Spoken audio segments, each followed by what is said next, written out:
For as long as she could remember, Margaret Turner had lived her life by the rules. She was now 57 years old, with streaks of silver running gracefully through her auburn hair, and her days followed a rhythm that had become predictable, almost comforting. She lived in a quiet suburban town in Ohio, in a little house that had once echoed with the laughter of children and the chatter of family dinners. But now the walls were quieter. Her 2 kids were grown, building lives of their own in different states. Her husband, Charles, had passed away 5 years earlier after a long illness, and since then, Margaret had found herself adjusting to a life of solitude. She had worked as a school secretary for nearly 3 decades, a role that had defined her identity as much as motherhood had. But last spring, the school district had downsized, and Margaret was one of the unlucky few let go. Suddenly, without her job, without the bustle of raising children, and without the presence of her husband, Margaret's life felt like a hollow shell of what it once had been. Each morning, she would brew her coffee, sit at the small round kitchen table, and look out at her backyard where the grass had grown patchy and the flowers she used to tend had withered. She thought often about her youth, about the dreams she once had. There was a time she wanted to be a writer, to travel, to see the world beyond the borders of her small hometown. But life had other plans: responsibility, financial needs, and the pull of family. Margaret accepted those sacrifices willingly. Yet now, in her late 50s, she found herself wondering if she had made a mistake by letting so much of herself go. The hardest part was the loneliness. Friends had drifted away, some because they were busy with their own families, others because of distance, and a few because they couldn't quite handle the heaviness of Margaret's grief after Charles's passing. She would spend hours scrolling through social media, looking at photos of smiling faces, vacations, engagements, grandchildren, and new beginnings. She wanted to feel happy for everyone, and in a way, she was. But deep down, she couldn't help but think she had reached an age where fresh starts weren't for people like her. She felt invisible, as though the world had moved forward while she was stuck in place. That all changed one chilly November morning. Margaret had joined a local book club months earlier, mostly because her daughter Emily insisted she find something to occupy her time. She hadn't attended often, her nerves always telling her she'd feel out of place, but this time she made herself go. The meeting was held at the town's library, a warm, inviting space with tall windows and shelves that smelled of old paper. When Margaret walked in, her coat pulled tightly around her, she noticed a new face in the group.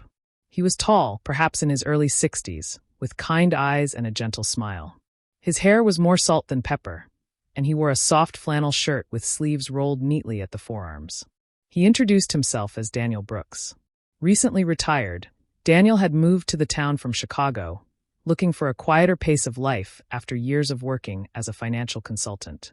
He had a quick wit, but there was something unassuming about him too. Margaret felt something stir in her chest the moment he greeted her. It wasn't the lightning strike of young love she remembered from her 20s, nor was it a desperate hunger for companionship. It was more subtle, like the warmth of sunlight breaking through after a long stretch of clouds. As the book club discussed that month's novel, Margaret found herself speaking more than she usually did. Daniel listened intently, nodding and adding his own insights. He asked thoughtful questions and even made her laugh when he compared one character's stubbornness to his own when it came to learning how to cook. After the meeting ended, Margaret lingered near the shelves, feeling a bit nervous. That was when Daniel approached her. "Would you like to grab a coffee?" he asked, his tone casual yet hopeful. She hesitated for a moment, thinking of all the reasons she should decline. She hadn't been on a date since her 20s. She wasn't sure she remembered how.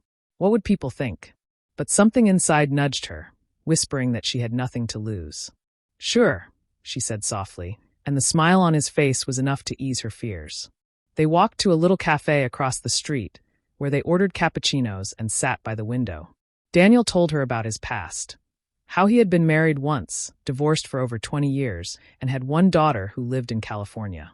He admitted he had thrown himself into his career for too long, only to realize later that he'd missed out on the simpler joys of life. Margaret shared her own story, about Charles, about her children, and about her recent job loss. Instead of pity, Daniel offered understanding. He listened without judgment, his eyes steady on hers, as though her words mattered deeply. The hours slipped by, and when Margaret finally glanced at the clock, she was startled to see how late it had gotten. She left the cafe with a heart that felt unexpectedly lighter. Over the weeks that followed, Margaret and Daniel's paths crossed more and more. They both attended the book club, but soon their meetings expanded into dinners, long walks through the park, and afternoons spent wandering through antique shops. Margaret found herself laughing again, something she hadn't done so freely in years. Daniel had a way of making ordinary moments feel special.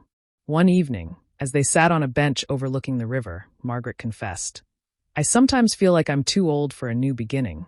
Like this part of my life was meant to be quiet and uneventful." Daniel looked at her, his expression serious yet tender. "Margaret, I don't think it's about age.